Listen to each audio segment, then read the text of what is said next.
आखिर क्यों बंदर कुछ इस तरह से जंप लगा सकते हैं और बंदरों में ऐसा क्या होता है कि बंदर बेहद आसानी से जंप लगा सकते हैं? और क्या आप जानते हैं कि इन बंदरों का जन्म कैसे होता है और पूरी दुनिया में सबसे ज्यादा बंदर कहाँ पाए जाते हैं? तो चलिए जानते हैं बंदर से जुड़ी कुछ खास बातों के बारे में। सबसे पहले हम बात करेंगे इनके जीवन चक्र की।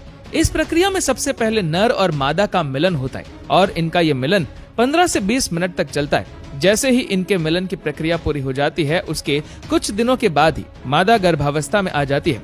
आपको बता दें कि मादा के गर्भावस्था का समय लगभग 4 से 8 महीनों का होता है, जो प्रजातियों के आधार पर कम या ज्यादा हो सकता है। और जैसे ही इसके गर्भावस्था का समय पूरा हो जाता है, उसके बाद ये बच्चे को जन्म देना शुरू करती है। जैसा कि आप देख सकते हैं कि किस तरह ये बच्चे को जन्म दे रही है। जैसे ही बच्चे का जन्म हो जाता है तो इस समय इसका वजन 14 ग्राम से 1 किलोग्राम के बीच होता है। ये बच्चा मादा के सीने से लिपटा होता है और मजबूती से पकड़ने में सक्षम होता है और थोड़ी ही देर बाद ये अपने पैरों में खड़ा होना सीख जाता है।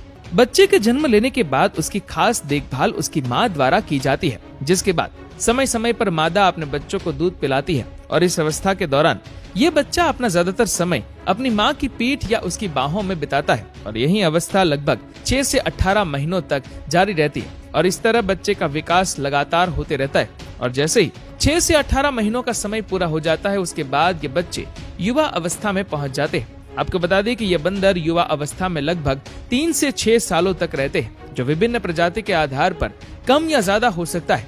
3 से 6 सालों के बाद ये पूरी तरह से वयस्क हो जाते हैं और 8 से 9 सालों के बाद प्रजनन करने के लिए तैयार हो जाते हैं, जिसके बाद ये अपने साथी की तलाश कर मिलन की प्रक्रिया में भाग लेते हैं। और अगर बात करें इनके जीवन काल की, तो एक सामान्य बंदर का जीवन काल लगभग 15 से 35 वर्षों का होता है, जो विभिन्न प्रजातियों के आधार पर कम या ज्यादा हो सकता है। और अगर बात करें इनकी प्रजातियों की, तो इस दुनिया में इनकी लगभग 260 से भी ज्यादा प्रजातियां पाई जाती है। चलिए अब जानते हैं कि पूरी दुनिया में सबसे ज्यादा बंदर कहाँ पाए जाते हैं। बता दें कि सबसे ज्यादा बंदर थाईलैंड के लॉपपुरी में पाए जाते हैं। यहाँ पर बंदरों की संख्या लगभग 4 से 5 लाख के करीब है। जी हाँ दोस्तों, अगर आप थाईलैंड के लॉपपुरी में घूमने के लिए जाएंगे तो आपको वहाँ पर बंदर ही बंदर नजर आएंगे और कई लोग इन बंदरों को खाना खिलाने के लिए भी आते हैं। चलिए अब जानते हैं कि बंदर जंप कैसे लगाते हैं। बता दें कि बंदर जंप इसलिए लगा पाते हैं क्योंकि वैज्ञानिक रिसर्च के दौरान ये पाया गया है कि बंदरों की हड्डियां दूसरे जीवों के मुकाबले काफी ज्यादा मजबूत होती है। और ये जो आप रेड सर्कल में हड्डियों के जॉइंट देख रहे, वह जॉइंट बेहद ज्यादा मजबूत होते हैं, जो बंदरों को एक जगह से दूसरी जगह जाने के लिए बड़ी मात्रा में बल उत्पन्न करने में मदद करते हैं। और उनकी पूंछ भी छलांग के दौरान संतुलन बनाए रखने में मदद करती है और इसीलिए बंदर कुछ इस तरह से जंप लगाने में सक्षम होते हैं।